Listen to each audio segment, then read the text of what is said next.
Top quality और consistent performance के लिए सिर्फ सिल्वर पंप नाम याद रखना।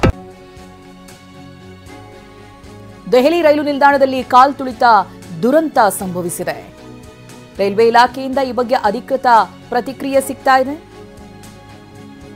ಮೆಟ್ಟಿಲುಗಳಲ್ಲಿ ಜನ ಜಾರಿ ಬಿದ್ದಿದ್ರಿಂದ ಈ ದುರ್ಘಟನೆ ಸಂಭವಿಸಿದೆ ಅಂತ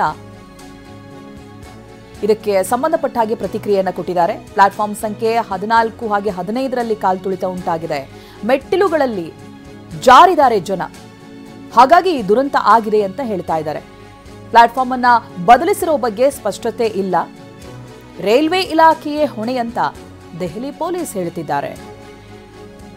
ದೆಹಲಿ ಪೊಲೀಸ್ ರೈಲ್ವೆ ಇಲಾಖೆಯಿಂದ ಭಿನ್ನ ಹೇಳಿಕೆಗಳು ಕೇಳಿ ಬರ್ತಾ ಇದೆ.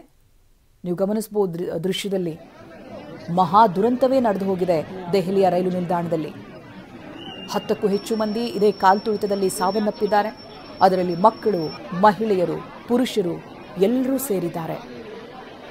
ಪ್ಲಾಟ್ಫಾರ್ಮ್ ನಂಬರ್ ಅನ್ನ ಬದಲಾಯಿಸಿದ್ರಿಂದ ಈ ಅನಾಹುತ ಸಂಭವಿಸಿದೆ ಅಂತ ಹೇಳಲಾಗ್ತಾ ಇದೆ. ಬಟ್ ಇದಕ್ಕೆ ಸಂಬಂಧಪಟ್ಟಾಗ ಇನ್ನೂ ಕ್ಲಾರಿಫಿಕೇಶನ್ ಸಿಗಬೇಕಿದೆ. ರೈಲ್ವೆ ಇಲಾಖೆಯಿಂದ ಅಧಿಕೃತ ಪ್ರತಿಕ್ರಿಯೆಯಲ್ಲಿ ಏನ್ ಹೇಳಿದ್ದಾರೆ ಅಂದ್ರೆ, ಮೆಟ್ಟಿಲುಗಳಲ್ಲಿ ಜನ ಜಾರ್ ಬಿದ್ದಿದ್ರಿಂದ ಈ ದುರ್ಘಟನೆ ನಡೆದಿದೆ ಅಂತ ಹೇಳ್ತಾ ಇದ್ದಾರೆ. ಪ್ಲಾಟ್ಫಾರ್ಮ್ ಸಂಖ್ಯೆ 14 ಮತ್ತೆ 15ರ ಮೆಟ್ಟಿಲುಗಳಲ್ಲಿ ಈ ಘಟನೆ ನಡೆದಿದೆ. ಜೊತೆಗೆ ಮೆಟ್ಟಿಲುಗಳಿಂದ ಜನ ಜಾರಿ ಬಿದ್ದಿದ್ದಾರೆ, ಹಾಗಾಗಿ ಈ ದುರಂತ ಸಂಭವಿಸಿದೆ ಅಂತ ಹೇಳ್ತಾ ಇದ್ದಾರೆ. ಈ ಬಗ್ಗೆ ನಮ್ಮ ಪ್ರತಿನಿಧಿ ಹರೀಶ್ ಪ್ರತ್ಯಕ್ಷ ವರದಿ ಕೊಟ್ಟಿದ್ದಾರೆ, ಬನ್ನಿ ನೋಡೋಣ. ಶನಿವಾರ ರಾತ್ರಿ ನವದೆಹಲಿಯ ರೈಲ್ವೆ ನಿಲ್ದಾಣದಲ್ಲಿ ಭೀಕರ ಕಾಲ್ತುಳಿತ ದುರಂತ ಸಂಭವಿಸಿದೆ. ಈ ದುರಂತದಲ್ಲಿ 18 ಮಂದಿ ಸಾವನ್ನಪ್ಪಿದ್ದಾರೆ. 2 ರೈಲುಗಳು ತಡವಾಗಿ ಬಂದಿದ್ದಂತಹ ಪರಿಣಾಮ ಹೆಚ್ಚು ನೂಕುನುಗ್ಗಲು ಸಂಭವಿಸಿತು. ಮತ್ತೆ ಪ್ರಯಾಗ್ರಾಜ್ಗೆ ಹೋಗಲಿಕ್ಕೆ ಹೆಚ್ಚು ಮಂದಿ ಭಕ್ತರು ಕೂಡ ನೆರೆದಿದ್ರು. ಈ ಒಂದು ಜನಸಂಖ್ಯೆ ಹೆಚ್ಚಾಗಿದ್ರಿಂದ ನೂಕುನುಗ್ಗಲು ಸಂಭವಿಸಿದ್ರಿಂದ ಈ ದುರಂತ ಸಂಭವಿಸಿರುವಂತಹದ್ದು. ಈ ದುರಂತದಲ್ಲಿ 18 ಮಂದಿ ಸಾವನ್ನಪ್ಪಿದ್ದಾರೆ. 9 ಮಹಿಳೆಯರು, 5 ಮಕ್ಕಳು ಸೇರಿದಂತೆ 18 ಮಂದಿ ಸಾವನ್ನಪ್ಪಿದ್ದಾರೆ. ಜೊತೆಗೆ 50ಕ್ಕೂ ಹೆಚ್ಚು ಮಂದಿ ಗಾಯಗೊಂಡಿದ್ದಾರೆ. ಅವರನ್ನ LNJP ಆಸ್ಪತ್ರೆಯಲ್ಲಿ ದಾಖಲಿಸಿ ಚಿಕಿತ್ಸೆಯನ್ನು ಕೂಡ ಕೊಡಲಾಗ್ತಿದೆ. ದುರಂತ ಸಂಭವಿಸಿತು, ಆ ದುರಂತ ಸಂಭವಿಸಿದ ಜಾಗದಲ್ಲೇ ನಾನಿದ್ದೇನೆ. ಪ್ಲಾಟ್ಫಾರ್ಮ್ ನಂಬರ್ 14 ಮತ್ತೆ 15ರಲ್ಲಿ ಒಂದು ದುರಂತದ ಒಂದು ಫೋಟೋ ಕೂಡ ವೈರಲ್ ಆಗ್ತಿದೆ. ಒಂದು ಮೆಟ್ಟಿಲಿನ ಫೋಟೋ. ಆ ಮೆಟ್ಟಿಲಿನಲ್ಲಿ ಚಪ್ಪಲಿ ಆಗಿರ್ಬೋದು, ಲಗೇಜ್ ಆಗಿರ್ಬೋದು, ಚಲ್ಲಾಪಿಲ್ಲಿಯಾಗಿ ಬಿದ್ದಿರುವಂತಹದ್ದನ್ನು ನಾವು ಗಮನಿಸ್ತೀವಿ. ಆ ಮೆಟ್ಟಿಲಿನ ಮುಂದೆ ನಾನಿದ್ದೇನೆ. ಪರಿಸ್ಥಿತಿ ಹೇಗಿತ್ತು ಅನ್ನುವಂಥದ್ದನ್ನು ತೋರಿಸ್ತಾ ಹೋಗ್ತೀನಿ. ನೋಡ್ಬೋದು, ಇದೇ ಮೆಟ್ಟಿಲು ಫೋಟೋದಲ್ಲಿ ವೈರಲ್ ಆಗ್ತಿರುವಂತಹ, ವಿಡಿಯೋಗಳಲ್ಲಿ ವೈರಲ್ ಆಗ್ತಿರುವಂತಹ ಮೆಟ್ಟಿಲು ಇದೇ ಮೆಟ್ಟಿಲಿನಲ್ಲಿ ಚಪ್ಪಲಿ, ಬಟ್ಟೆಗಳು, ಲಗೇಜ್ ಚಲ್ಲಾಪಿಲ್ಲಿಯಾಗಿ ಬಿದ್ದಿದ್ದು ಮತ್ತೆ ಯಾವ ರೀತಿ ಕಾಲ್ತುಳಿತ ದುರಂತ ಇತ್ತು ಅನ್ನುವಂತಹದ್ದನ್ನು ಆ ಫೋಟೋ, ಆ ವಿಡಿಯೋ ಸಾಕ್ಷಿಯಾಗಿತ್ತು.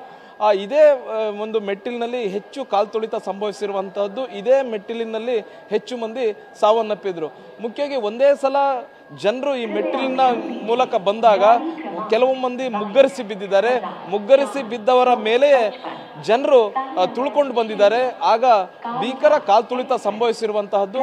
ಆ ಕಾಲ್ತುಳಿತದಲ್ಲಿ 18 ಮಂದಿ ಸಾವನ್ನಪ್ಪಿದ್ದಾರೆ ಅನ್ನುವಂತಹ ನಿಟ್ಟಿನಲ್ಲಿ ಈಗ ಸರ್ಕಾರ ಅಧಿಕೃತವಾಗಿ ಮಾಹಿತಿಯನ್ನ ಕೊಡ್ತಾ ಇದೆ. ಆದರೆ ಈ ಅಂಕಿಅಂಶ ಸುಳ್ಳು, ಇನ್ನೂ ಹೆಚ್ಚು ಜನ ಸಾವನ್ನಪ್ಪಿದ್ದಾರೆ ಅನ್ನುವಂತಹದನ್ನ ವಿರೋಧ ಪಕ್ಷಗಳು ಹೇಳ್ತಿರ್ತಕ್ಕಂಥದ್ದು.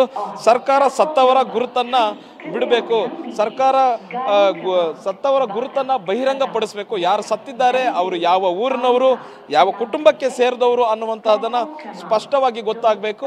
ಆಗ ಮಾತ್ರ ಸತ್ತವರ ಸಾವಿನ ನಿಖರ ಸಂಖ್ಯೆ ಗೊತ್ತಾಗುತ್ತೆ ಅನ್ನುವಂಥದ್ದನ್ನು ಹೇಳ್ತಾ ಇದ್ದಾರೆ.